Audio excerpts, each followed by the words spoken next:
Get down with the sickness. Motherfucker, get up. Get down with the sickness. Fucker, get up. Get down with the thickness. Madness is the gift that's been given to me. Madness is the gift that's been given to me.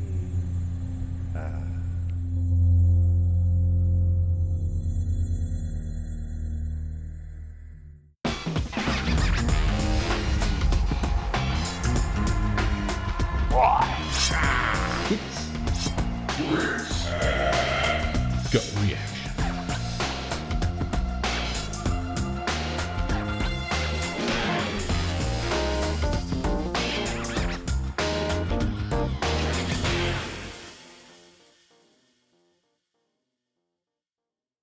Aloha nerds, and welcome back to TheSalawag's Why It's Great Gut Reaction, where I watch things and react from the gut.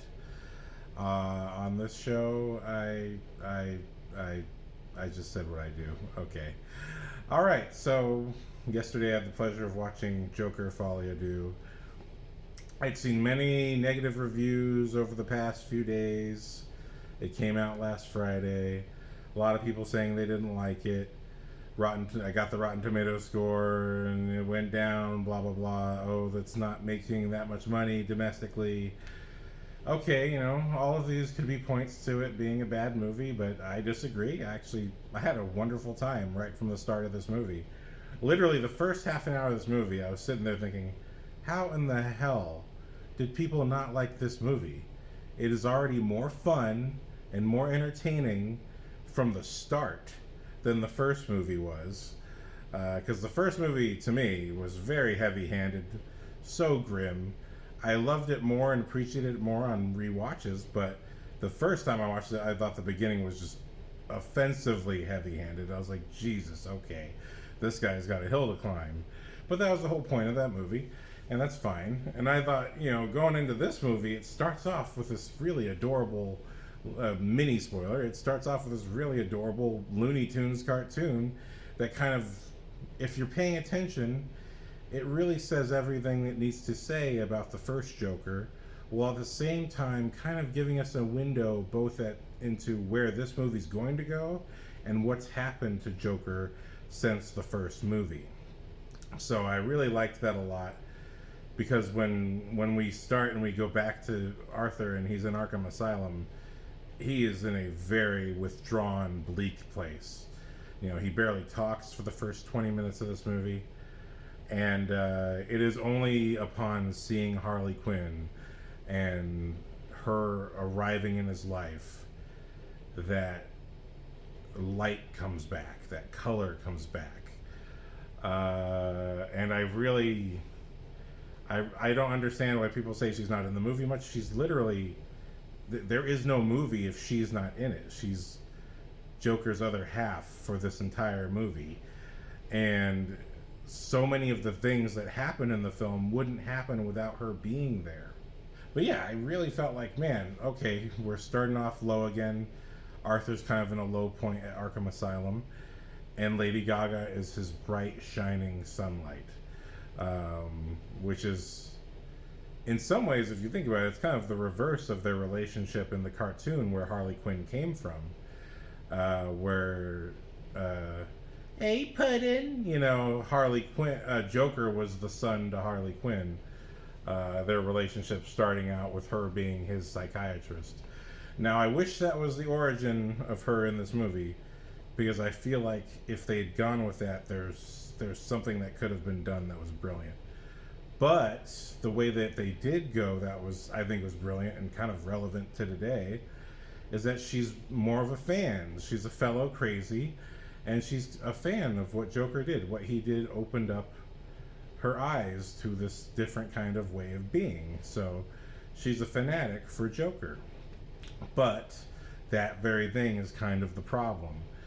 And I don't see this as in any way as an FU to the fans. I haven't found, I looked through as many interviews as I could before making this review, and I never found anything where Todd Phillips said with his own words, this is an FU to the fans of the first movie. that was the title of an article that I read. And every interview and every article I read, I'll link down here so you can have access to all that stuff. Because I want you to know I'm not lying. I looked for it. And here are my sources. So my sources will always be in. If I refer to a video, most often, more than likely, I will link whatever I'm referring to in my description. So you can go to my description and see what I'm talking about. I don't like just talking out of my ass. I mean, many would argue that I talk out of my ass no matter which way I talk. But, you know, hey, here we go. I'm trying my best here, okay? Trying. But yeah, I didn't. There was no part of me that felt that this was an FU to fans. In many ways, I felt like, what could you have expected from a sequel to the first movie?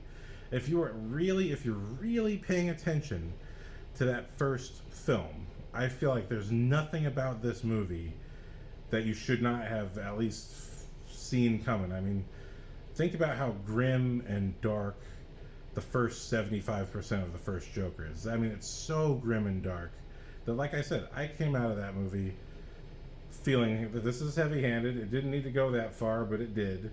And then it was the last 25 minutes that just lifts you so high. And I think that's the thing, is that first movie really brings everyone down to the ground. And then when it goes to the highs, it goes to such a high level.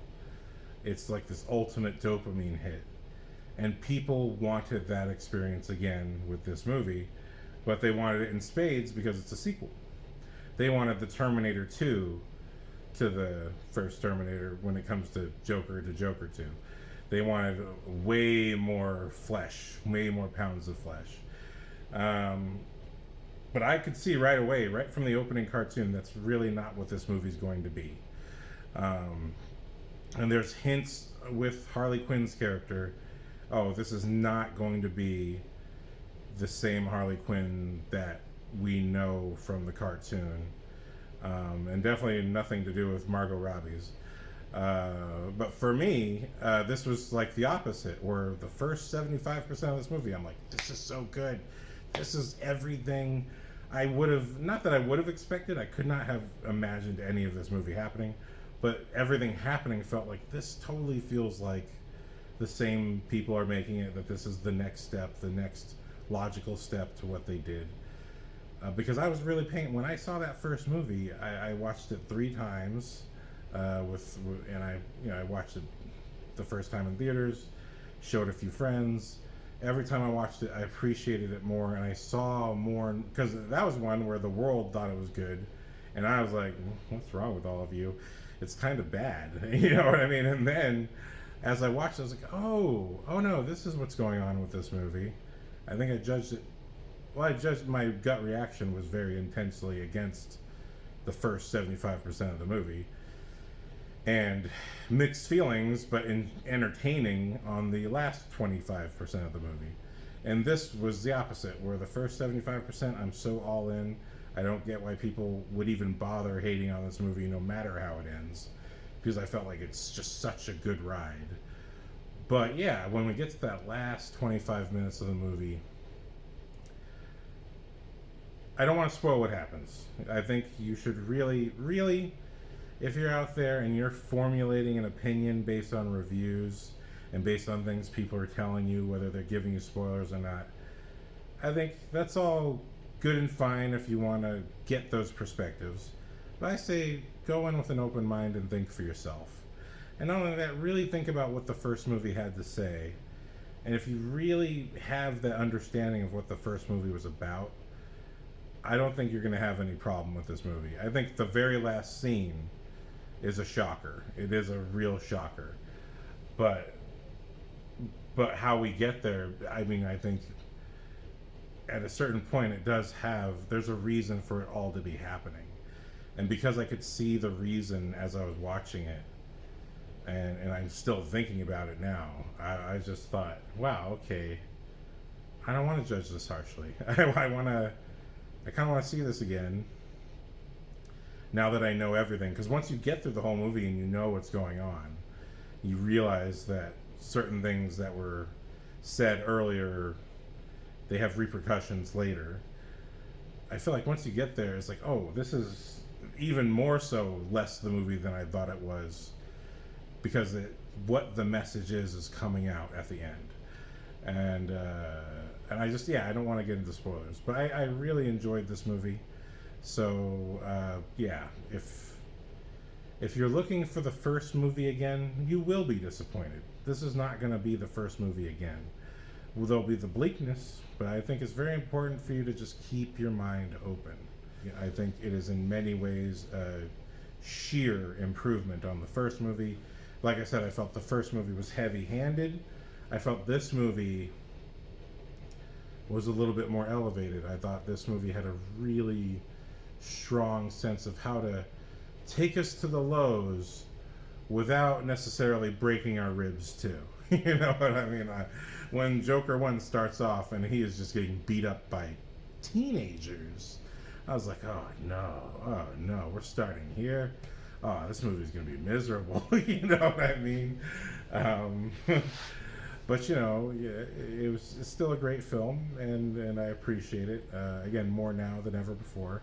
And Joker Folie I feel like was wonderful. It was delightful, but it has misery to be dealt across this movie, and that misery has a meaning. But I can't get into that meaning without going to spoilers. So, but before I spoil the movie, I want to give some shout outs and some what's the price of admission scenes.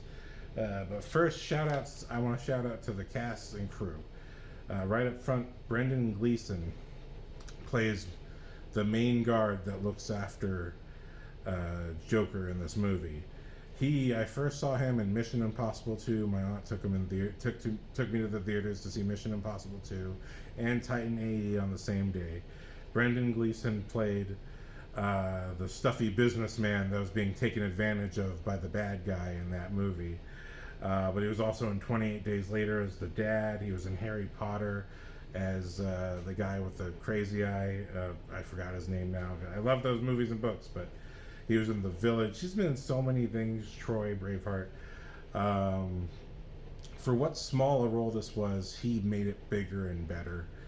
I really like this actor, so it was really cool seeing him play this really kind of messed up role where I was never 100% sure if he was going to be a good guy or a bad guy until the end of the movie. But that being said, I said, oh wow, I've never seen you like this before. I've seen you be heartwarming characters so many times, and I've seen you be assholes, but I've never seen you be this weird thing in the middle where sometimes I'm like, oh, you kind of have a sympathetic thing going on in your soul, but that's not what this movie's about. You know what I mean? Cathrine Keener, who was in Get Out. Everyone knows her as Creepy Mama from Get Out. But I know her from The 40-Year-Old Virgin and Death to Smoochie. So if you like movies about crazy, weird people, Robin Williams, Edward Norton, which one of them is the real nutcase? Robin Williams. But Death to Smoochie has got to be one of my favorite movies ever. Actually, I need to buy that. But I loved seeing Cathrine Keener as this kind of very sweet lawyer who's looking out for the best for Arthur, and it's, you know, because of what this movie's actually about, it becomes a real struggle for her to give him her best. I got to shout out Steve Coogan. This dude, I've only seen him in like The Other Guys and a few other movies where he played more of a funny kind of guy, you know what I mean? Not necessarily a jerk, but he kind of has his rough edges, but I always thought he was really funny. But he plays a very intense journalist in this movie. But it was really cool, really cool seeing Stephen Coogan play an asshole. But it was really cool because I'm so used to seeing him and going, ha, he's funny, because he freaks out in a funny way. And this time around, I was like, oh, I feel like he's going to beat me up and then possibly molest me, and I won't like it. I definitely won't like it. You know what I mean? Like, I don't know.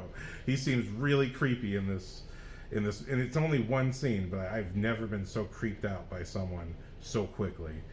He did a really great job. Zazie Beetz comes back. We get a few cast members from the first movie. And Ken Leung, my buddy from Lost. I mean, he's not my friend, but I love the show Lost. Ken Leung appears as he appears in one of the court scenes. He's like supposed to be one of the doctors that diagnosed Arthur when he first went into Arkham. And it's a small scene, but it was just really cool to see Ken Leung pop up. And I got to shout out Lawrence Sher, DP. The cinematography of this movie is amazing. You know, I love the cinematography. I love the cinematography of the first movie, but something about this movie. Again, this is someone that Todd Phillips worked with on all the Hangover movies. He's done a bunch of movies, big movies. But what I love seeing is when a director and a DP that frequently work together, because you see that they have a shorthand. They have like J.J. Abrams and Larry Fong. Going back to Lost, when you look at that pilot episode, that looks like a feature film. And it's not just J.J. Abrams' incredible eye, it's his relationship with Larry Fong, who also, the DP, has that incredible cinematic eye. Things like that, you know what I mean? Those amazing combinations between a director and a cinematographer. Christopher Nolan and Wally Pfister, for years before now Wally Pfister, he does his own movies. He's a director of his own. But again, when you have those relationships, and you have someone that just gets what both people get what they're trying to do, you get something really wonderful. But the production design, I love the sets in this movie. When we're in Arkham, God, does it feel like both comic book grim and real world grim at the same time. I don't know how they did that, but Arkham is a scary place. And he worked on The Whale and Amazing Spider-Man 2, among other movies, but just to give you a sense of, like, this guy has a range of experience. And I really gotta throw hats off to the costume design. Adrian Phillips, who did Once Upon a Time in Hollywood, Identity, Tank Girl, and the original Crow. You know, we just had that reboot. But these are cast and crew members I just want to do a little shout out for, because I love seeing them whenever they pop up. And as far as the crew members go, I just thought it was so... These things just stood out. And everyone who sees the movie talks about the technical aspects being good. But who do you think picks those technical aspects? It's the writer-director, Todd Phillips. He picks these people. Their quality lends to the legitimacy of the movie. And you got to think, okay, if he has an understanding of the quality of the craft, and if he won me over with the first movie, there's a storyteller here who does things for a reason, right? He's not just picking any old crew member to do his story. He's really picking the people who are right for whatever he's trying to accomplish. So it's just one more thing to really think about, the thought that goes into these movies. It's not about, not every movie is made to please you. And I hate to break it to you. You know what I mean? Sorry, Jamie Kennedy, I'm not stealing your podcast. But I hate to break it to you, not every movie is made for you. You know what I mean? I think this is this is a discussion for another time, but not every movie is made for you. Sometimes a movie is just what the filmmakers want to make. And anyway, I'm just going to keep rambling. We're going to talk about, real quick, scenes that are worth the price of admission. Things that I feel, if you've paid your ticket and you've gone to see this, if you're going to go buy a ticket and you're going to see this movie, there's things that are totally worth looking forward to. For me, just the opening. The way this movie begins with this animated opening, I loved it. It just got me right away. I grew up on Looney Tunes on that insane, crazy, whatever the heck Looney Tunes was, this cavalcade of cartoon violence, you know what I mean? I grew up on that madness. I grew up on Animaniacs, Looney Tunes, Tiny Toons, Ren and Stimpy, Angry Beavers. I grew up on cartoons about crazy ass characters that were nuts. So madness is the gift that was given to me. But so the opening, for that reason, it was such a wonderful throwback. But also, again, it gives you a picture of everything that's to come. And the next thing, the whole first, every single time Lady Gaga shows up in the first half of the movie, there's a wonderful chemistry between Joaquin Phoenix and Lady Gaga. Her delivery, especially during the fire sequence, I love the fire sequence. It's one of our first musical numbers with the both of them. The way they shoot it, what's really going on in that scene, it's so much fun. It's one of, to me, the first half of this movie is delight.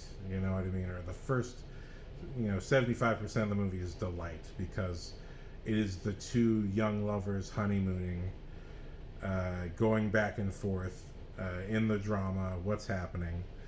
I love that sequence. I love that scene. I love, every scene with them is, to me, worth the price of admission, especially in the first 75% of this movie, the first 2/3 of it.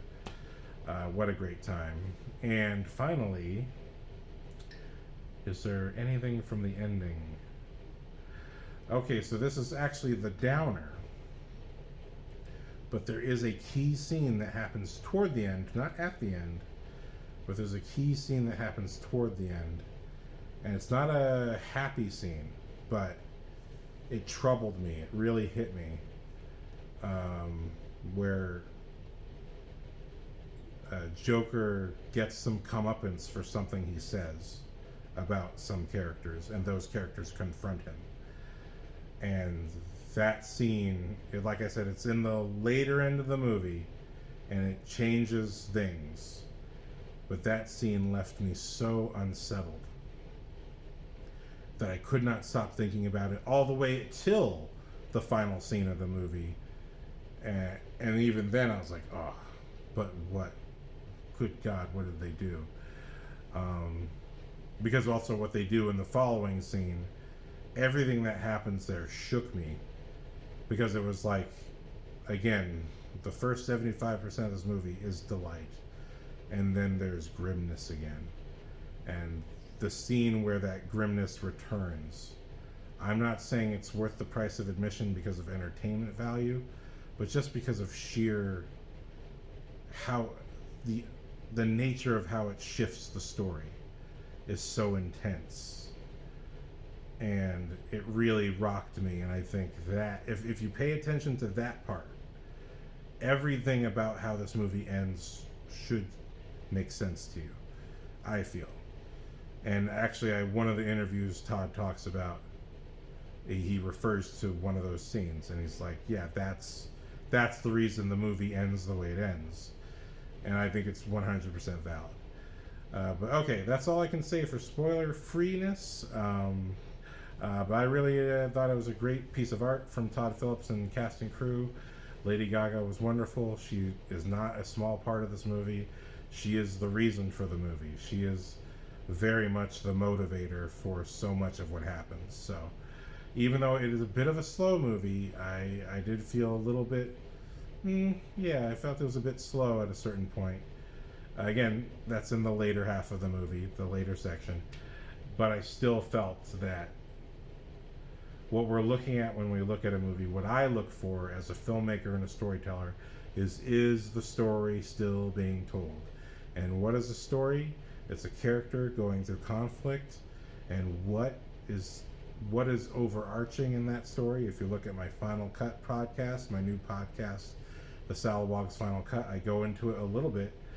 Meaning. What is the meaning of the story? That is the deeper, more important part of every story you watch. Yeah, go check out this movie, have an open mind.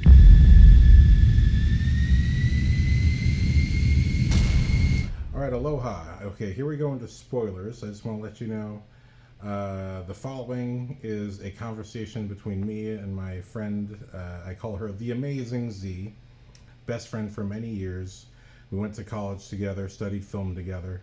But we ended up going on slightly different paths. I was supposed to go to Hollywood, and I stumbled, and I fumbled, and I screwed up. So I'm a screw up.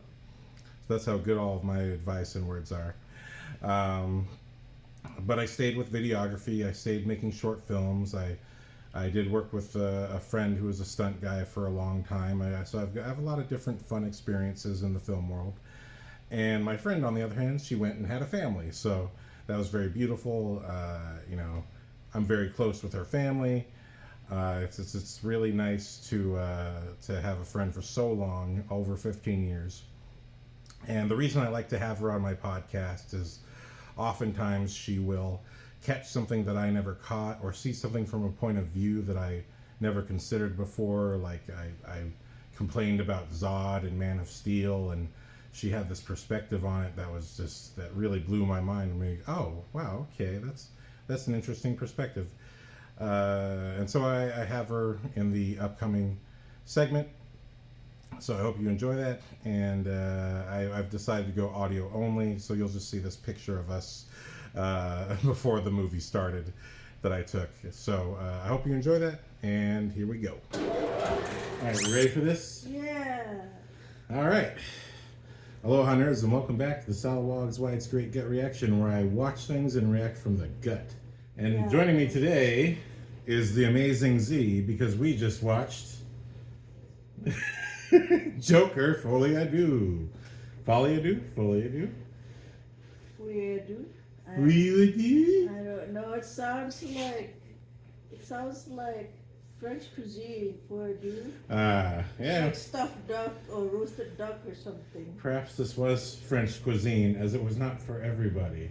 What did you think of Joker, Folie, Deux? I like that he kissed a guy for a cigarette. Is that the whole movie to you? No, I was trying not to do spoiler. Like straight to a spoiler, but it's not a big spoiler. Yeah. He kisses a guy for a cigarette. I mean, that's some of his character. It's like he'd do anything for a cigarette. Right. Like you think like, oh, he's gonna do it. No, he's not gonna do it. You can see the guards are betting about it because they don't know. Right. You know. You don't know what he's gonna do. Because he hasn't made jokes for a long time. He hasn't laughed for a long time. He's just this the start of the movie. Right. So you just don't know what he's gonna do. Right. He'd do anything for cigarettes. Right. But that's how. Yeah. He does start off at a low point in this movie. And everyone like, you have a joke for me today, and he didn't say anything. Right. But he's willing to kiss dudes for cigarettes. Oh, I was like, what are you doing? He make you laugh. Like, then yes, they do. Yeah. And he's been medicated, so he's medically, being reduced to his simplest self, which is kind of sad to see. But also, he's been in Arkham Asylum for 2 years. So does it say 2 years? They said 2 years in the movie. I wish it had been 5 years, like the actual time. Yeah. Since the previous movie. What did you think of Lady Gaga? Her voice is great, and her scenes are great. Do you remember the first movie? Yeah, in bits and pieces. Yeah. But watching it this time, like, you're pretty quiet during the whole movie, but... What did you want me to say? No, I was just wondering, like, I wasn't sure if you laughed at any point. I wasn't sure if you were just in it or what, I was in it. The starting, I was in it. Yeah. And as the song goes along, I was like, am I gonna, how long is this movie? Am I gonna go back in time to pick up my son? And all that shit? So I keep looking at it, and I was like, oh, it's not that long. Yeah. So anyway, songs can be shorter. It's like sometimes it doesn't make sense. You're leaving a voice message, just gonna take the whole song. Right. Like tidbits, Yeah. But also, I understand that they were doing this from his brain POV. Right. That's why it doesn't make sense, because if he makes sense, there wouldn't be a movie about him. Right. No, that's what I liked about his first big dance and song number, where he's singing with all the other crazy people, and then it's just in his head. Yeah. But in the first movie, what I remember is he's doing the stand-up, and he thinks, he thinks people are laughing with him. Yeah. But then that whole movie, you're not realizing how much he's inside of his own head. Yeah.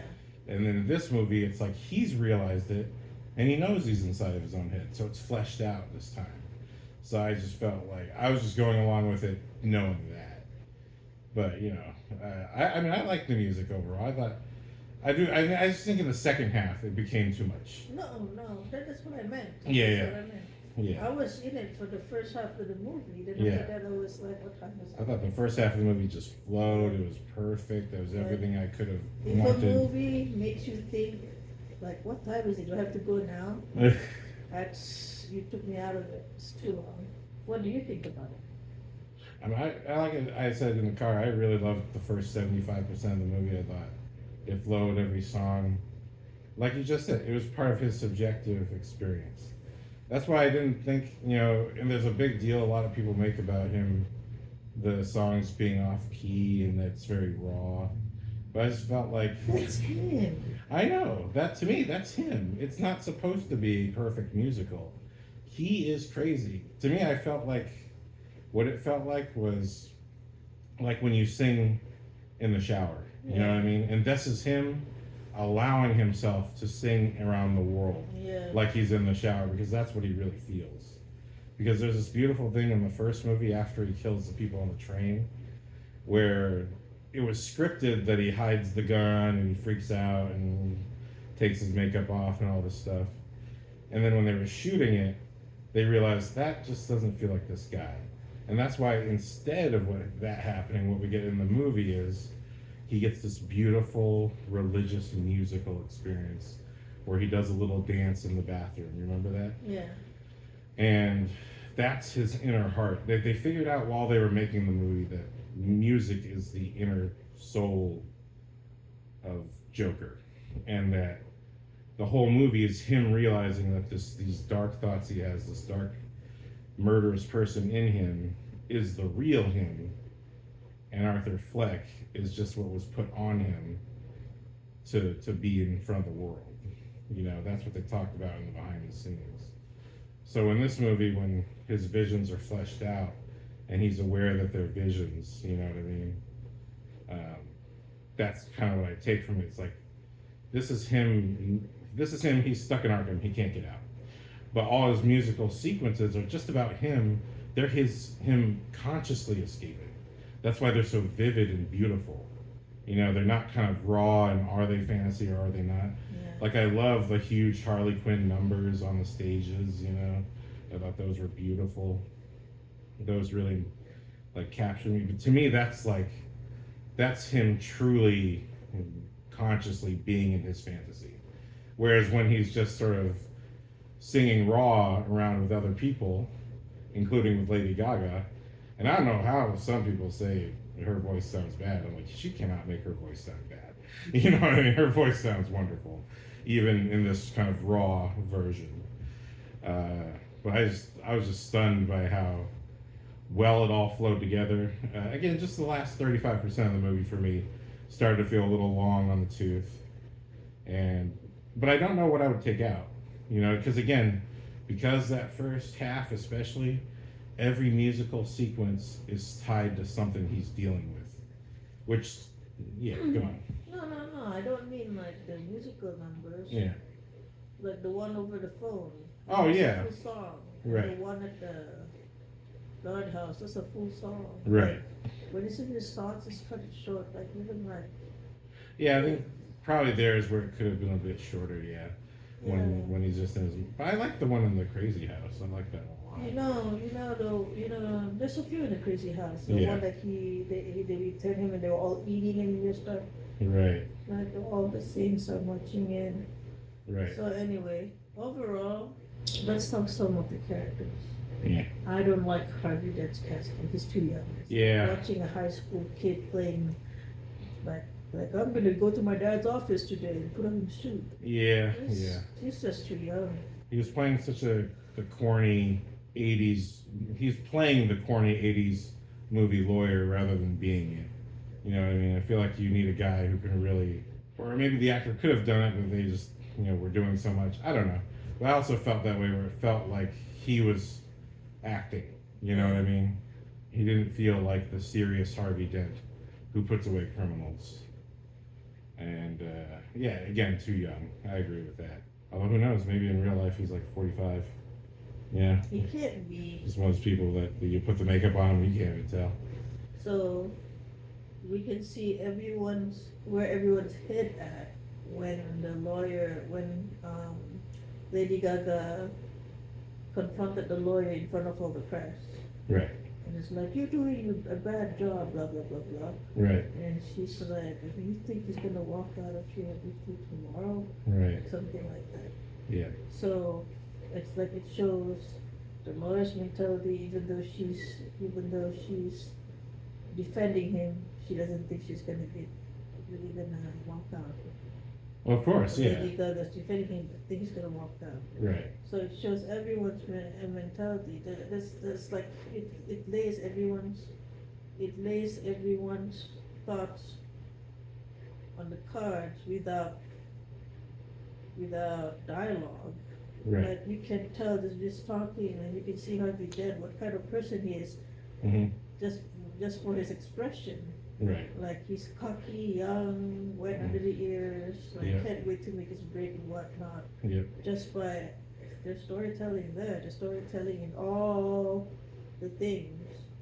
Like I don't know what people are watching and make them upset about the movie. There's still storytelling there. Right. Yeah. Like all the shots are purposely put somewhere. I don't see something like that. Like, oh, why did they do this shot? Right. No. It's like purposely put there to tell a story. Right. It's like you don't depend on dialogue to unearth someone's, Yeah, I think a lot of people want unearth that. someone's character. Right. It's like, oh, I did so and so, blah blah blah blah. Right. So, yeah. What's the particular shot that you felt told the story in a way that hit you? Anything in the beginning or anywhere in the movie? Like I said, a lot of the shots were telling a story. I don't know which one is more or less, but most of it are purposeful. Like you don't feel like they don't need this way. Like the only thing I find was a little long. That's it. Like there's nothing with the shots. The lighting for the when he was first on TV show. I think it's funny they just put one light there. Right. Yeah, they just because back then, because they don't lit the Joker, they lit this guy. Right. So to make him look like he's the good guy. Right. It's just, like fucking Phoenix is not lit, like because the light's behind him. Right. So anyway, maybe because he's a white guy, he's gonna bounce back. I know. Bounce the light on him. We are reflective, yes. Yeah, I remember this one white guy we worked with. It's like when he took off his shirt because he has to do a bedroom scene. It's just like, look, he was in front of the camera. I'm bouncing the light. Right. That's what he was doing. That was a shoot we did a long time ago. This is without you. Oh, I wasn't there for this one. No, this is Brian Patterson. Oh, okay, yeah. Yeah. Okay, that's cool. Excuse me. Is there anything that you remember in the beginning that really stuck out to you? Or favorite scene of any kind? Favorite scene of any kind when he went into the there was a shot where it's off his cell window, and then when they closed the door it was dark. Oh, that first shot, right? Where they take him in there and then he lists his cigarette. Yeah, that's a pretty shot. That was an amazing shot, yeah. Yeah. That was right in the beginning, right? That was like very early on in the movie. The thing about this movie is it's like a commercial. It's making what do you call it? It understood what it felt like to smoke cigarette. Right. Because it was the flow. It's like this is done by somebody I don't know. Somebody who just smoked cigarette did this. Yeah. Shot and whatnot. It felt like this person understood how cigarette feel when you smoke a cigarette. Right, exactly. It's not ethereal. It's not floaty either. Yeah. That feeling, you just like you.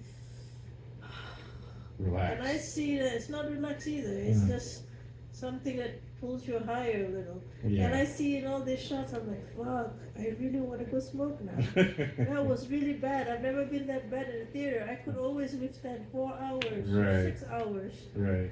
But I couldn't even sit still watching him smoking cigarettes. Like, that Yeah. looks so good. They lit for the smoke. Right. Yeah, they they lit did. for the smoke. Yeah, they they did. lit for the smoke. Wow.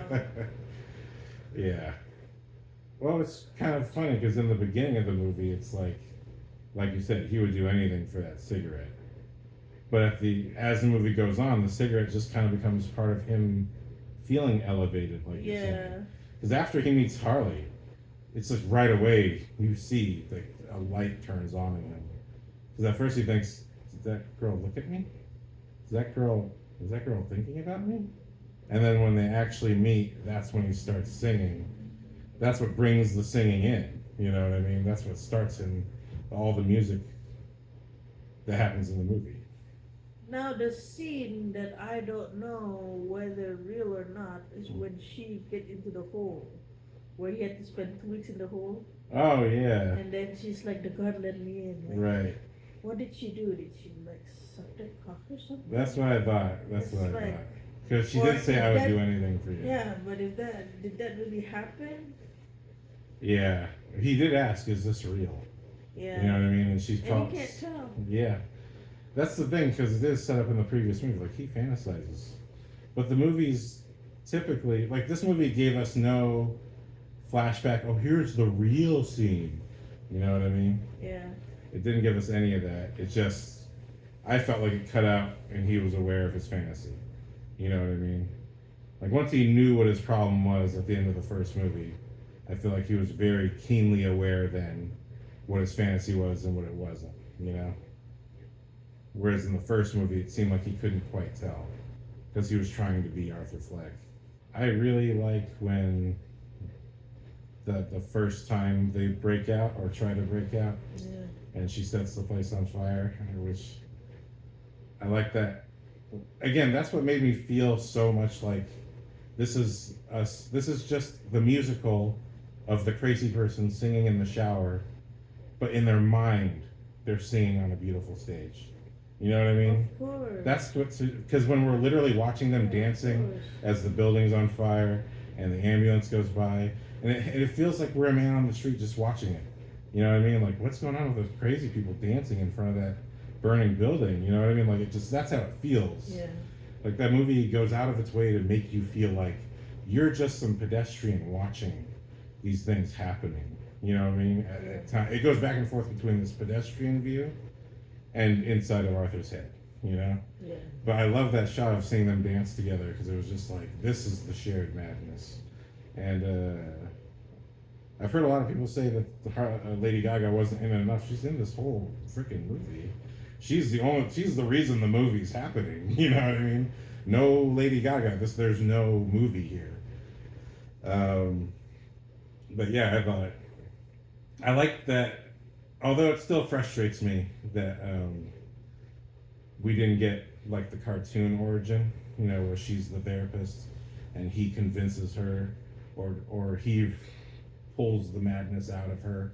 You know what I mean? I love that in the cartoon. But just like the first movie, I was like, well, if you're not going to do the cartoon suggested version of his origin, if you're going to do it this way, I'm okay with it. Because I loved the reveal about her. What did you think about the reveal when the lawyer told him the truth about her? When she said, you know, she's actually checked her involuntarily and she went to school for psychiatry. You know, what did you think about that reveal? When it was like her origin kind of was in there. Yeah. Yeah. He felt betrayed. You can see that while they were singing, she took out a gun and shot him in the stomach. Yeah. That's Again, in like, his mind. the music representing how he Yeah. feels. Yeah. I was just bummed that, and I think this part of me thinks this is why people actually didn't like the movie, because the first movie is this 2-hour build-up toward Joker unleashing carnage. Yeah. You know what I mean? And then I think they wanted that again, or they wanted just more carnage. You know what I mean? But in this movie, he was going to do that. You know, they're clearly he's building him up. Like, just all I could think when they're in the court scenes was like, when you're recounting the events of the first movie, don't you think this is going to re-traumatize your client? You know what I mean? Like, and then exactly that. You're seeing him start to click and unclick and click and unclick. Whatever his intentions are, you know the madness is brewing in a way that where he probably is not going to actually have control of himself. Not in the way that they're suggesting, but just where, man, you're gonna get the Joker you asked for. You know what I mean?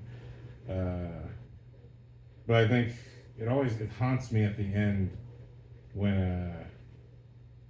when the guards did what they did to him, because you don't even know what they do to him. I know, that's That's the thing. what haunts All me. you can see is his pantsless. Yeah. Come on, I don't think they fuck him in the ass or something. That's I don't know. It is suggested that they do. I know, but you have that kind of rage to fuck someone in the ass. Right. You just hate them. You want to do that to them. It's just Right. like, it doesn't make sense. But I felt like, Or maybe it's something up his well, no, ass. he made fun of them on I know, TV. I know that. I know Yeah. that. That's why they're mad. Yeah. But would you like someone make fun of you? What do? Fuck them in the ass? Right, yeah. The relationship was a bit unclear, you know what I mean? I mean, clearly the guard was using him to get whatever perks he wanted. Because he wanted to have a chill out session watching music and movies. Yeah. So it was clear he was taking advantage of his relationship with Arthur. But I was expecting, and I think they did this on purpose, I was expecting the same thing with the first big guy in the first movie that they're describing, where he smashes him and smashes his head in the wall and all. Whereas clearly that's an abusive relationship that he's going to get comeuppance for. I was thinking that was going to happen, but then they twisted it and instead turned it around and had the guards do something horrible to him. You know what I mean? And I feel like when he came out of it and he was Arthur again, I feel like what they did essentially, I don't think they were trying to, I think they just wanted to hurt him real bad. But what they did ultimately unclicked the Joker, you know what I mean? And it turned him back into the beaten person at the beginning of the first movie, because he's re-traumatized in a whole new kind of way, you know? And that was kind of the sad thing. The villain of the movie is society, you know what I mean? Yeah. Whereas the first movie, well, in the first movie, the villain is society in both movies. You know, in the first movie, no one sees him, and that's what he says in this movie. None of you saw me. I suffered, and I was beat up, and none of you saw me, and none of you cared, and none of you did anything for me. And, you know, the messed up thing is, I remember watching the first movie, and at the end of the movie, I felt like I was the Joker. And then I showed it to my buddy, I showed it to Randy, and then he left that movie feeling like he was the Joker. And I was so offended by that. I'm like, no, I'm the Joker. You know what I mean? And it's just that. No, the movie reaches everyone. Yeah, I think the movie reaches right into everyone who's been through anything that they feel unseen that they've gone through. Yeah. And that carnage is that emotional release of all that suffering, that quiet suffering that people go through, that I don't think everybody out there doesn't have help, but I think a lot of people feel like they can't reach out for help. You know what I mean? But I think what people wanted from this movie was for the ending to have that absolute carnage again, and maybe even go further, you know? Whereas in this movie, that carnage lived inside of his head, and maybe he would have gone for it if not for what happened with the guards. Because I just did not see that coming, where, oh God, like, what did you do to him? You know what I mean? Just, and wondering that the whole time, and seeing him just deflated as Arthur, it really fucked me up. That fucked me up at the end of the movie. Like, you didn't even need to stab him, you know what I mean? Like, Yeah. just to see him broken and non-jokery was the saddest thing for me. I was like, no, they broke him so bad, he's not even... I heard that's what they did in the Shawshank Redemption. I think something like that did happen. Where have you seen Shawshank Redemption? No. It's a very similar, not very similar. A guy goes to jail for a crime, and he rebels in clever and entertaining ways. But he has a special skill that the warden takes advantage of, and that's why he kind of gets away with a lot of stuff. but then he goes a little too far with his little rebellions, and they decide to punish him. And I think it's like a prison forced situation. You know what I mean? A prison assault, kind of like what was suggested here. And then after that moment, spoilers for Shawshank Redemption, after that moment he's changed, and he's no longer this funny guy who has a rebellious sense of humor. He is beaten and deflated. Although secretly, he is working on a way to escape. But it takes him years. But he plays this character of the beaten, defeated guy. And I think, again, I think everyone wanted Joker to get out of this. But, I'm honestly kind of surprised he wasn't killed in the first movie. You know? I don't know. I don't think the second movie is needed. The second movie is like the first movie shows a movement started by Joker. Right. The second one it's like just a side, like a side movie. Side quest. They could just show a different Joker for the second movie. Like these are all Jokers in history. Right. This Joker, I like that actually. This Joker, and then he died in the courtroom. This Right. Joker cut his face.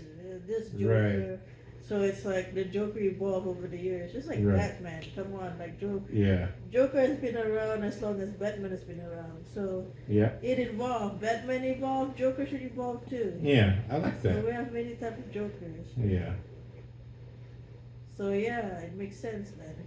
Yeah. So this movie is not supposed to be the big ending, the hoorah. This Right. movie is just like, okay, this is what happened to this Joker. Right. It's like a stepping stone. Yeah. I mean, literally, because that's how it ends. Yeah, I know. Did you like that? Did you like the ending? That he cut himself? Well, that he got stabbed, and then we got the Heath Ledger Spoiler. setup. Spoilers. So, this movie, right? Right. I just think people were hoping to get blessed like the first time they watched the movie. Yeah. Like when everyone felt like, it's like a song. Right. It's like a song where when the song is about me. Right. And a lot of people feel closeness to that song. So this movie has that kind of touch. Right. So people were disappointed. They didn't get touched that way again. Right. It's like, what is this a joke? I've been waiting for this. It shouldn't end like this. It was such a big bang, the first one, the second one, bleh. So that's why a lot of people are disappointed by it. Yeah. I can see their point. Right. But I'm not disappointed by it. I'm like, oh, it's okay. There's a lot of musical. Yeah, some of it can be cut short. Yeah. Oh, Harley Quinn. She did some badass things. Yeah. But who threw the car bomb, no one knew. It should have been that. Now, this is my only problem with the movie. It should have been Harley Quinn setting this. When she walked out, I didn't want it to be her feeling upset that he rejected the Joker. I wanted it to be her setting up that car bomb. Literally. I mean, they say it, but it should have been her. Yeah. The guys that helped him out, who were also Jokers, they say, hey, he said he wanted to blow it up and start over. But it really felt like it should have been her. I think she should have been the full expression of his madness at the end. You know what I mean? Yeah. Even though he was disoriented, I think she should have, especially as a psychiatrist or whatever, she should have been able to tell something's off, something happened. What happened to you, She should have asked the question before we got into the rest of it. Why are you different today? What happened to you? Who? Harley Quinn? Yeah, that's what I felt. I felt she should have noticed, like, you're off in a way that's not normal. And this isn't you, Yeah. And I felt like it should have been her who blew that car up without question and then guided him out of the explosion. You know what I mean? Just like earlier in the movie. That's what we were hoping for, but it did not. Yeah. That's not where they went. I just felt that's what the movie seemed to be building toward I in my head. know, just like, but you know what? Whoops. disappointment. Yeah, yeah. And I'm okay with it not being that, but then it just like, well, then who did it? Yeah. You know what I mean? Well, then why did that happen then? It can't just be a Dark Knight reference. Oh, well, something explodes so he can escape. It was set up by some random people, but it's hard to accept. Right. Yeah, it's fine. That's fine. Like, I'm okay with it. I'm okay with her being disappointed because, truth be told, she's such a fanatic about Joker. She doesn't care about Alec, now even I forgot his name. Arthur Fleck. She doesn't care about Arthur Fleck. You know, she's the toxic fan who's just like, I know you can be the entertainer. I know you can be the entertainer again, you know. But, you know, he's not really allowed to because of the circumstances. Yeah.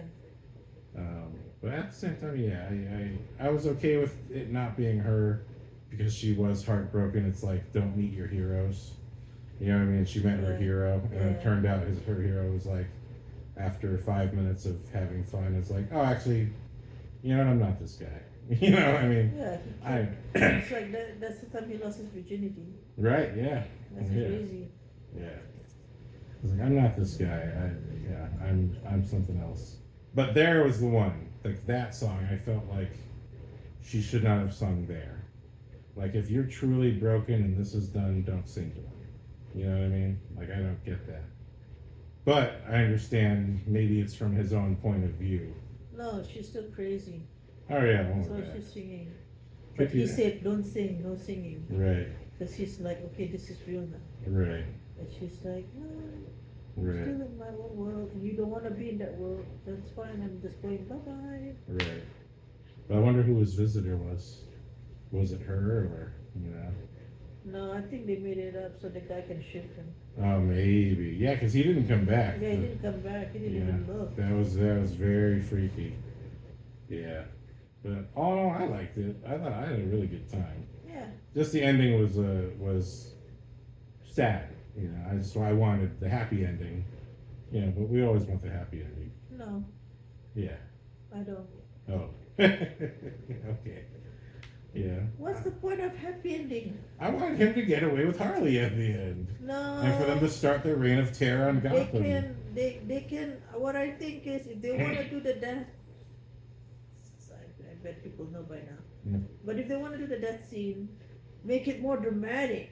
Yeah. It's like, it can't end just like that. Yeah. Dramatic, more pathetic, Yes. more synchronic. Yes. More set up. Idiosyncratic. Because we saw that guy earlier watching in a couple different scenes, but I got no sense that, was it personal or was there some personal interest? You know what I mean? What, that guy shooting him? Yeah, yeah. No. We saw him earlier in the movie. He's disappointed. He's his biggest follower. Like, he's Right. like, yeah, you're the Joker, you're Joker. And then he was. Oh, was he that guy yelling that earlier in the Yeah, movie? at all the stage. Oh, that was him. Because he kind of had a normal looking face. He kind And then he like. of blended in with the other time, crazies. I know, every time he sees, Joker on the TV, he like lick his lips. You can watch again and look for that guy. Okay, yeah. He was doing some questionable things. Right. So he was fairly disappointed. Yeah. Yeah, well, I guess then, yeah, the villain of the movie is society, but also toxic fans.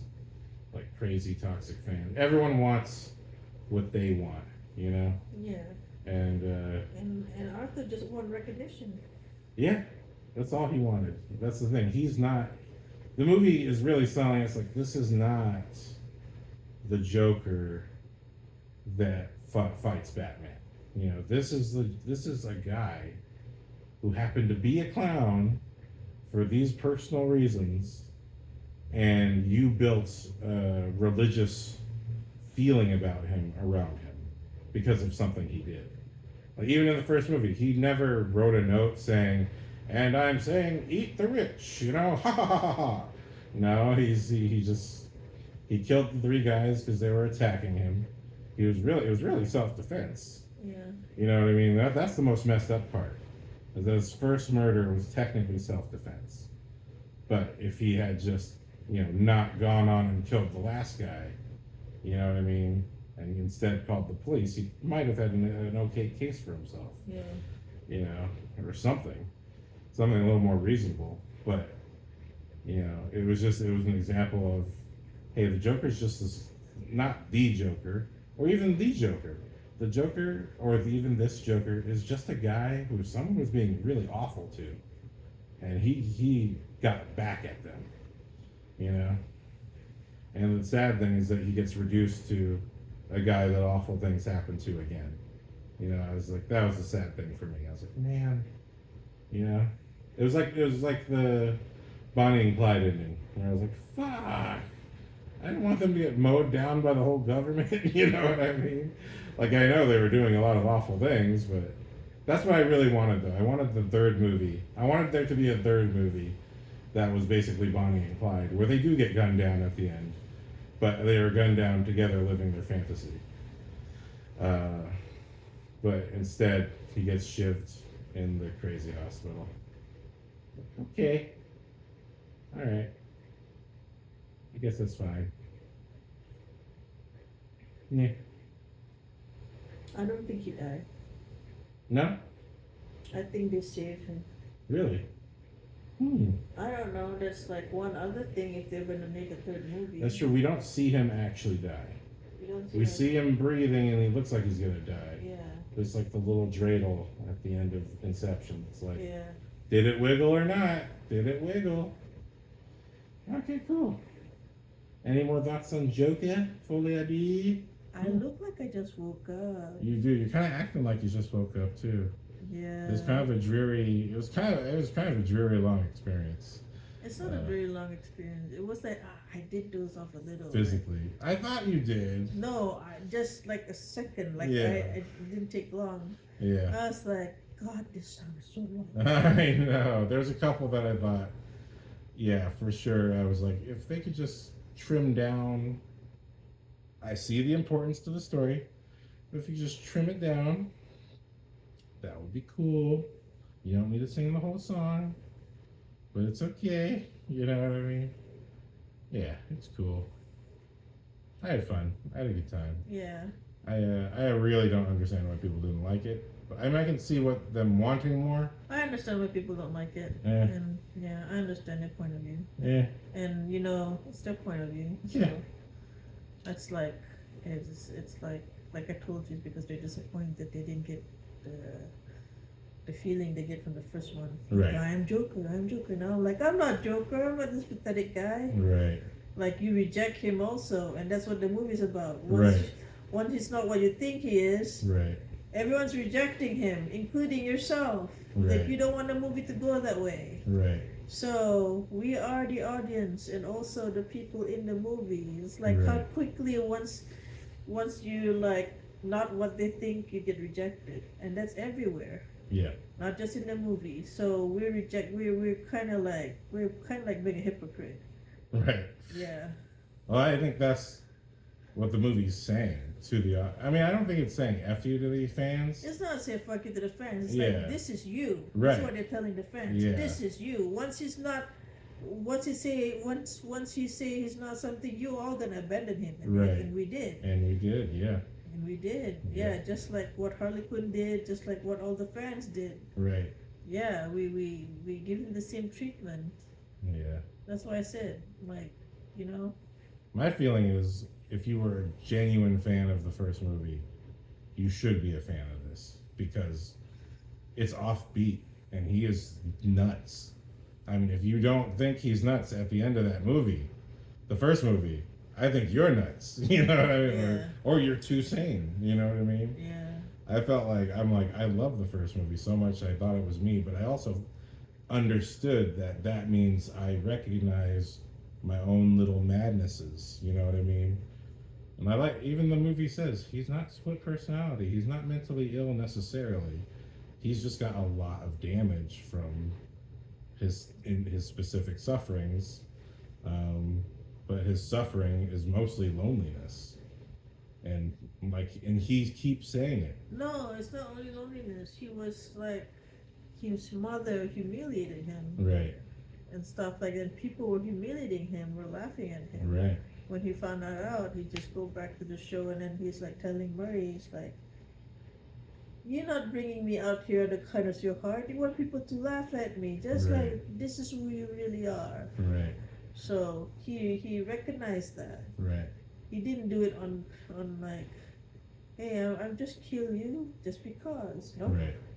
he killed the people because it was triggered. Right. Like what they said. So, yeah, he started killing people, and then the second movie, he has no opportunity to kill people. Yeah. This is the thing. Of course, people were like, we would just want to see Joker killing people. Right. Like he got out of the madhouse or something. Like that's not gonna happen. Well, I felt it was kind of like part of why I enjoyed it was that he's had someone now. Like especially the first 75% of this movie, he has Harley in his heart, so he has no desire to kill anybody because he's got love. And that's like I think the thing that a lot of artists and comedians say is like when you're happy, that's the end of your career because you draw from your misery to make the great art that makes you famous or popular or gets you to work. And I thought when he was being interviewed by that reporter, I was like, dude, you're gonna kill this reporter because he's totally talking shit to you right Yeah. now. But he just couldn't stop thinking about Harley. No, he would start laughing because he's not happy. Right. But he couldn't stop. He started singing about Harley and he sang to her. Yeah. And this was a moment where I was like, wait a minute, really? Again? Another? And then I realized, oh, this is a musical. Like, Yeah. but it doesn't come out of nowhere. Like, what I hate about a lot of musicals today is that they just start singing and stuff. Yeah. There's no emotional transition. But in this movie, it's entirely that. There's an emotional ping first. You know, you're some worthless thing. I don't know what, some girl talking to you? A girl is talking to me. You know what I mean? My life Yeah. is wonderful. And then he starts singing and he stands up and he sings before. Like, this is where he should be beating the shit out of that reporter and killing the fuck out of him before anyone can do anything, right? Yeah. That's what people are expecting and wanting. But his heart is filled with love because somebody sees him, sees the real him, and accepts it wholly.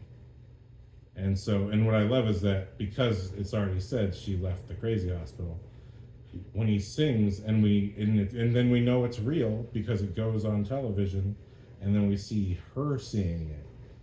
And then that's the shot from the trailer I love where she breaks the glass and steals the TV. But she steals it because it's him singing to her. Yeah. You know, and that's what got me in. That's what kept me going with all the music because I was like, oh, not only is it a song, it was kind of like Willy Wonka to me, like a mega dark Willy Wonka. Like, not only is the song where he's coming from, but it's connecting the thread. You know, in one way or another, it circles back to Lady Gaga Yeah. and how she's mad, how she's madly in love with this person. You know what I mean? And I thought that was fascinating. She's not madly in love with this person. She Right. is projecting. Yes. And she's crazy. That's what the truth is. Yeah. Yeah, once he's not what she's hoping for, Right. she walked away. Because I could kind of feel it coming. Because all of a sudden I realized all these moments in the trailers, every line she said, where she is. It hit me. I didn't want to acknowledge it, but it hit me when she visited him, and he's telling her, "You lied to me. Yeah. You're just doing this for yourself, for some kind of sick kind of way." I just want you to like me. And then she's like, "No, well, I mean, I lied a little. I just wanted you to like me." But then she draws the thing, and that's when I realized, fuck. This is what people are talking about toxic fandom. Like, she's saying whatever it takes to get the Joker to come out, because that's what she wants. Yeah, she You know didn't want what to I have mean? sex with him with his makeup on. Exactly, and that too. If that's true. Right. That's not a fantasy. But when you do realize that apparently her dad has money and she went to psychiatry, who knows if she actually has a legal ability to go there as a doctor. You know what I mean? Yeah. Who knows what strings she could be pulling. It's kind of, there's a whole mystery about her. I kind of like that it's kept a mystery. I didn't really need the answer. You know what I mean? To me, one way or the other, if he imagined it, it's great. But I don't think he did. I feel like when he's in the real world in this movie, he's in the real world. But I'm not sure. I don't know. Okay. But yeah, you look ready for a cigarette or something. Yeah, thank you for joining me. Whoa! Thank you for sharing the madness with me. You woke up a little bit for those last 5 seconds. I appreciate you. You okay? No, there's so much to unpack. Yeah. Yeah. You are But if you want to unpack something, you can't watch it once. It's Right. like reading. That's one thing I like about reading. I Yeah. can pause it. Right. And right there, I'm like, did I read this right? This stuck my heartstring. Go back Right. a page. These words. Like, there's a few author that I felt jealousy for. Like, fuck, I wish I could write like this. Like, I could write like this, but I'm too lazy to do it. Like, Right. so, like, Crying in H Mart and Coco Mello's Cleopatra and Frankenstein. I was like, oh my god. So anyway, we're not talking about books here. We're talking about movies. Okay. So yeah, it's like to really unpack it, you gotta watch more than once. Yeah. But one pass, this movie was good. It's not what you're gonna be hyped for if you're hoping to see ramifications of whatever he did before. That's not gonna happen. Yeah, like you know, like the same thing, inciting what? Inciting the riot. Inciting the riot. Yeah. You're not gonna see that. It's Yeah. just him in the crazy house. Summary: him in the crazy house, and also lots of media. Yes. Yeah, Lots of media. lots of media. So it's a lot about the people. Like, the people out there want me. Oh, Right. they are. The people out there want me. You hear them? They're not here to see Arthur Fleck. Right. So, but he becomes his own consul though, when they allow it. Right. Isn't that funny? I know, he puts on the makeup. Right. I was like, that's crazy. This movie is crazy. Yeah. It's a crazy person's movie. Yeah, but you know, the way the people are, they just want people bashing table Yeah. and all that. They want their meat. They want their meat. Yeah. This is more like Hannibal Lecter, kind of Right. like thinking it through, and Right. you know, classical music kind of thing, where you have to dissect the picture and get to the point. Right. Yeah. Well, since you bring that up, I couldn't help but think of Red Dragon just a second ago myself, where I was like, if you compare Red Dragon to Silence of the Lambs, right? Yeah. Like, Silence of the Lambs is freaking deep. You know Yeah. what I mean? Red Dragon was kind of Silence of the Lambs. I liked the movie a lot, but Yeah. it was kind of Silence of the Lambs, the action movie. It was very quick. It moved very quickly. We had all of our kind of sort of key Silence of the Lambs moments, but it knew that it can't be Silence of the Lambs. It has to be a different movie. Yeah. But it was essentially like, you know, I think probably more what people, that movie, I think the way that was done is probably more what people would have wanted from this movie, to be a little closer to the first one, to have those similar tendrils and to have that similar release at the end. Yeah. You know what I mean? Whereas I felt like this movie does what The Dark Knight Rises does. I couldn't help that. As soon as they hit the court, I was like, oh, fuck. You're challenging the first movie. That's what you're doing. Yeah. You're saying, well, you're trying to differentiate what you tried to say versus how people took what you said. Yeah. Whereas, like, The Dark Knight Rises, the whole movie, they're challenging the first movie. They said, literally every single scene is, well, you won and now you stop working out, and that's why Bane is whooping your ass. You know, and not only that, you saved Gotham City, but it was all on a lie. So Yeah. you didn't really save them. You left them in this hanging jeopardy because of the lie. Yeah. And now you have to deal with the consequences of that lie.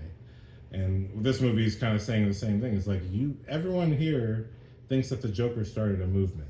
Yeah. The Joker didn't start a movement. You guys went nuts because something happened. Yeah. And you, as a society, you went crazy because of what this guy did. Yeah. But he wasn't trying to make you go crazy. He just wanted to be recognized by someone and genuinely loved for both Arthur Fleck and Joker. You know what I mean? Yeah. Like, Joker, he recognizes as an aspect of himself, not another personality, but it's just a part of his persona. You know what I mean? It's Yeah. a part of his character. You know, he is a whole person. And people, as a society, just flipped out and go, oh, no, but he's really the Joker. He's really the Joker. But from his own point of view, my whole life, I was Arthur Fleck.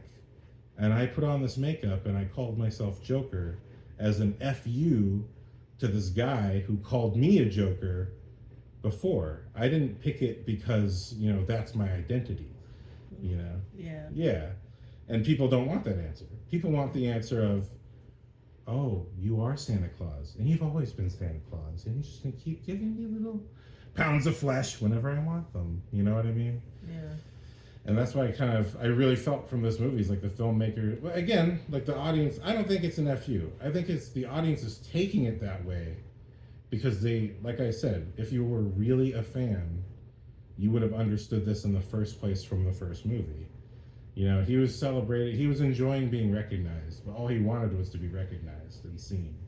But he didn't want anything to do with starting a movement. And he says that in the first movie. I didn't start a movement. I'm not interested in starting movements. I just, you know, I did what I did, and here I am now, you know. And like his first fantasy in the first movie is Robert De Niro's character saying, you know, you remind me of me as a kid, and, you know, and I see you as a son, and I love you. That's his first fantasy in the first movie, you know. And then his fantasy in this movie is this woman meeting him and loving him again love. He just wants to be loved and seen for himself, you know what I mean? And the truth is, even Lady Gaga's Harley Quinn doesn't really love him, you know what I mean? Yeah. Because this is not Harley Quinn and the Joker, you know what I mean? The Joker is Batman's arch nemesis. This is a guy who called himself Joker as a fuck you to the guy he killed. Yeah. You know what I mean? And that's what the movie is really trying to convey to people. Like, this guy has music in his heart. And like I said, that's what they discovered when they were making the first one. Like, this guy, he's dancing because he has music in his heart and he wants love. And I think if Robert De Niro had also just shown him compassion instead, and said, look, like, you did some pretty terrible things, but I believe you're a human being, I think that would have broken him and made him not do what he did as well. But instead, Robert De Niro got naturally angry, the way anyone was. It's like, you think this is funny? You think this is cool? You know what I mean? And he's like, no, I don't think any of this is cool, especially you. You just put me on here to make fun of me, which is what you've been doing for the last 5 minutes. Yeah. You know what I mean? You put me on this imaginary... You put me in this place just to take advantage of me. And that ultimately is what Lady Gaga was doing too. It's like she's just taking advantage of being around the famous guy. You know what I mean? Yeah. And it's like, that's the fucking sad. And that's also what a lot of famous people go through. All these little snakes in the grass, all these little people pretending to be friends. My favorite speech in Batman Begins is actually when Bruce Wayne says fuck you to all of his rich friends. He has a huge birthday party, and he has just found out that Ra's al Ghul is there, and it's time for action. Batman needs to show up, so he's like, oh fuck, how do I get out of this? And he looks around at all these people, and he pretends to be drunk, and he says, you know what the best thing about being a Wayne is? Always finding a couple freeloaders who want to take things off of you. Because what I realized, the movie doesn't take the time to explain it, but he doesn't have any friends. He doesn't have anyone who wants to see him personally or hang out with him when he comes back from 7 years in Tibet. You know what I mean? He comes back and he's alone. All he has is Alfred and his bats. Yeah. And all of a sudden he has this huge birthday party where there's all these people here to get his free food and all the. So in one way he's saying the truth. And that's kind of the hardest thing. He's like, all you sycophantic suck-ups who smile through your teeth at me, please leave. You know what I mean? This is not a joke. The party's over. Get out of here. And that always hit me because I was like, and I didn't even have a basis for understanding that until like a few years ago, with some people. But you kind of realize, like, That's the Joker's going through the same thing. Yeah. These psycho suck-ups, these psycho followers who don't really understand him. They just want their pound of flesh and their moment to stand next to a sun god. Yeah. You know what I mean? But he's like, I'm not a sun god. I'm just a fucking dude, you know? Yeah. I'm just a fucking dude. If any one of you would just be genuinely kind to me, that's all I'm actually asking for. But you won't pay attention to that because all you want is the song and dance. You want the monkey to come out and do his thing. You know what I mean? Like King Kong, you know? That reminded me of the monkey in Euro Trip. Yeah, I think that's the best monkey of them all. Okay, we end on the monkey. All right, we end on the monkey. Are you talking about me or that? Scusi.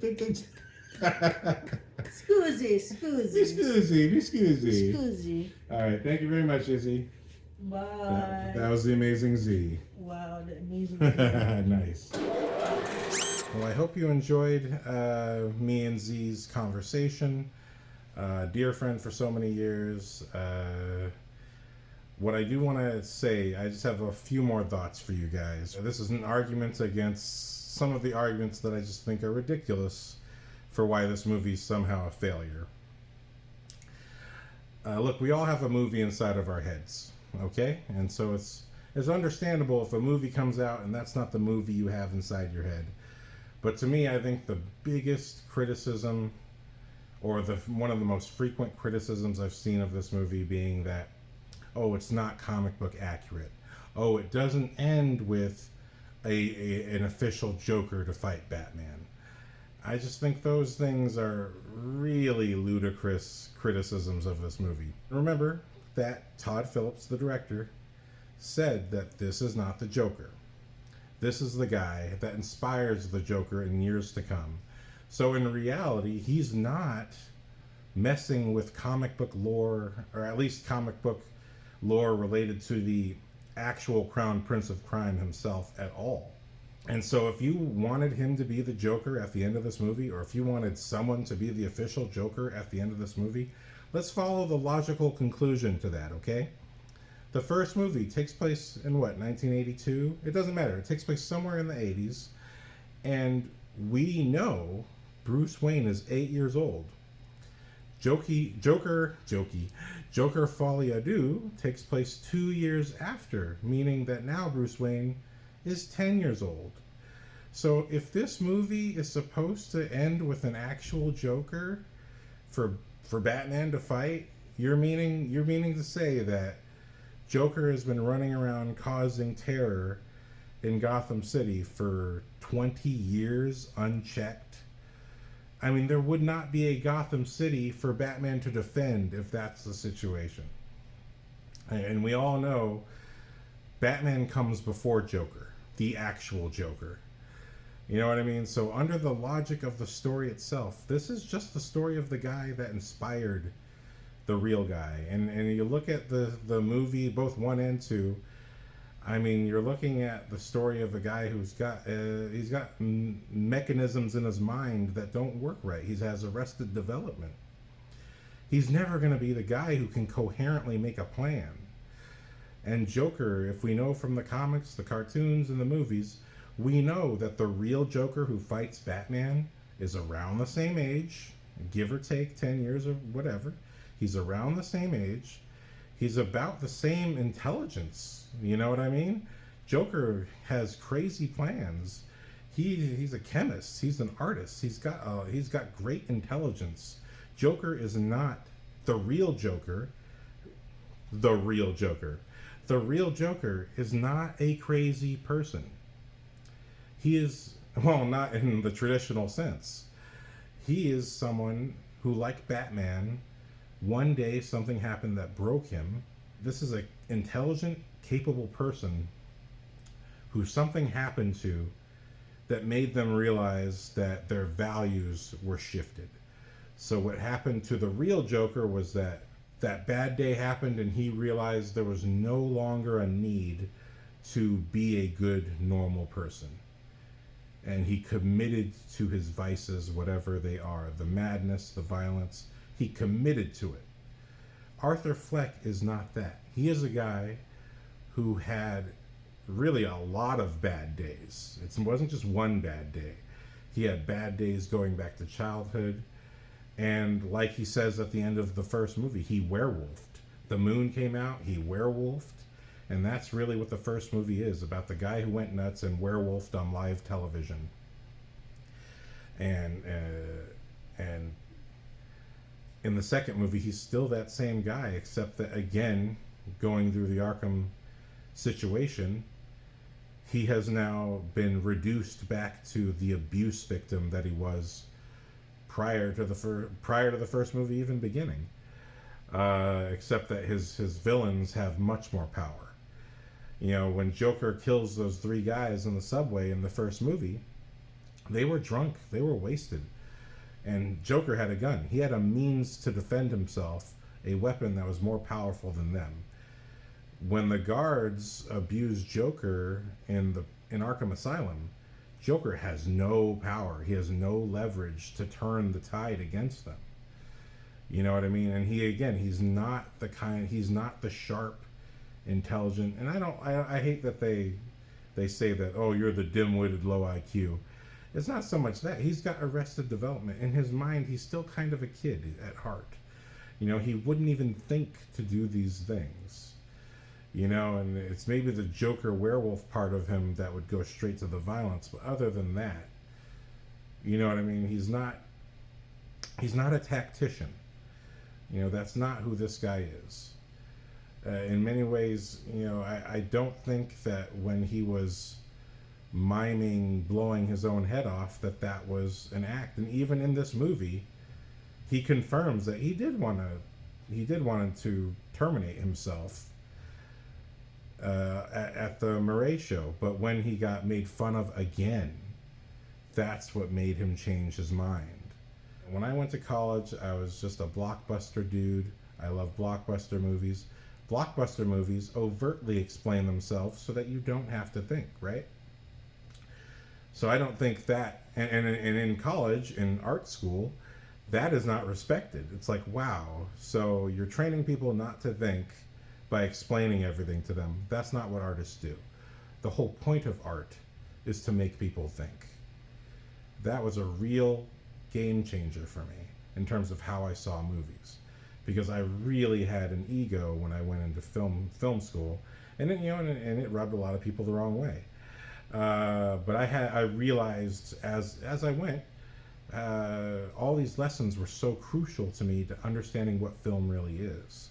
And one of those first lessons, one of the first humblings of my ego, was that I was complaining about the movie Babel. I had seen it, and at the time, before going to college, I was watching the Oscars, and I got tired of seeing movies win that I thought shouldn't have won, and so I had given up on them. And one of those last movies that I'd watched was Babel, and I was complaining in my screenwriting class, saying, man, Babel doesn't make sense. I don't understand this movie. It doesn't make sense. It's not a good movie. And then the teacher said, well, do you know the story of Babel? And I said, yes. And he said, what's the story of Babel?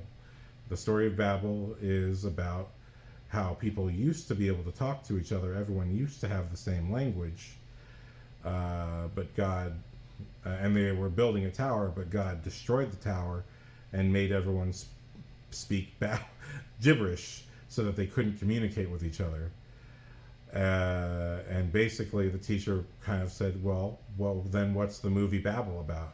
It's about a bunch of people who can't communicate with each other, but they need to, they have to, in order to survive. And he was like, aha. And I was like, oh, you know what I mean? So here was me watching a movie that didn't explain itself to me, Babel, right? And I thought it was a bad movie because I didn't understand what it was really trying to say. And in one conversation with a couple questions, and then, you know, and I have to give kudos to that teacher because nobody else did that. Everyone else condescended to me and smacked my fucking brain right out of its skull with how stupid I was with other things that I did wrong. But this teacher was so smart and so elegant with just asking me questions and making me think.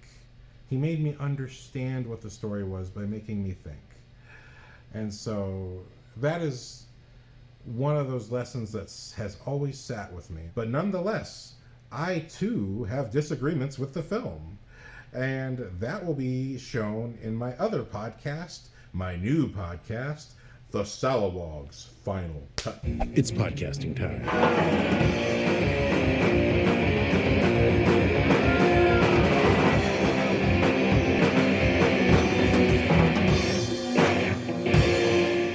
In that show, I review movies, but I also talk about how I feel they could be improved.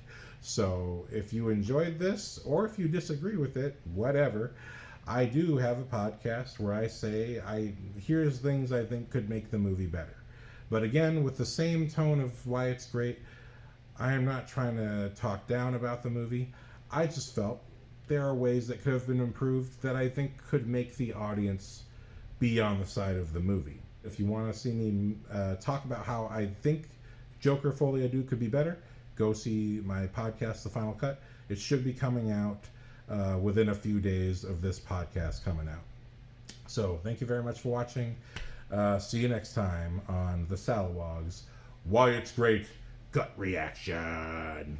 Thank you very much. Thank you very much, the amazing Z, for joining me. And have a wonderful day. Aloha.